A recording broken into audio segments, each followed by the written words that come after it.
শুভ সকাল বন্ধুরা। মন সৃষ্টিকর্তার প্রার্থনা শেষে আমার বাগানে আপনাদের জন্য ভিডিও করতে এলাম। ভালোবাসা আর ঘৃণা দুটো বিপরীত ধর্ম। ভালোবাসার সংজ্ঞা না জানতে পারলে সে কখনোই ঘৃণাও করতে পারবে না। ভালোবাসা মানুষকে কষ্ট দেয় না, ভালোবাসা কষ্ট দেওয়ার জন্য জন্ম নেয় না।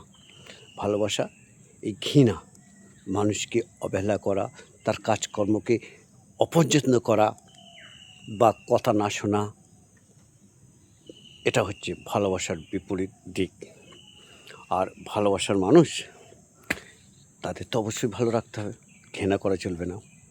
আমরা অনেক ক্ষেত্রে ভুলবশত আমাদের ভুলের জন্যে আমরা অনেকের ভালোবাসা থেকে বঞ্চিত হই।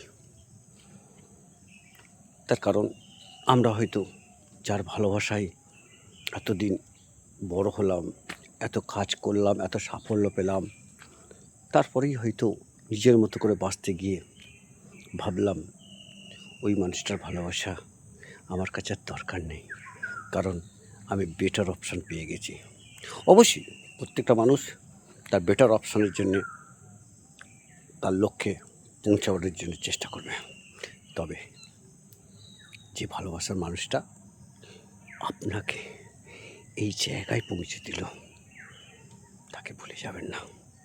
তাহলে ভালোবাসুন বা নাই বাসুন, ঘৃণা করবেন না। মনের আঙিনায় তাকে দরজায়, মনের আঙিনায় তাকে স্থান দেবেন। তার বিপদে আপদে আপনি অবশ্যই পাশে থাকবেন। নাহলে কিন্তু আপনি ভালোবাসা যেটা পেয়েছেন, যে ভালোবাসার জন্যে আপনাকে যে জায়গায় যে পৌঁছে দিল,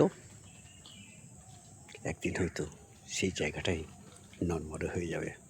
তাই ভালোবাসা, ওই ঘৃণা দুটোই থাকবে। পৃথিবীর অতি আদি থেকেই এর জন্ম হয়েছে, কিন্তু আমরা ঘৃণাটাকে বর্জন করব, ভালোবাসাটাকে আঁকড়ে ধরব, ভালোবাসার মানুষকে আরও ভালো রাখবো। ধন্যবাদ। ভালো থাকবেন, সুস্থ থাকবেন।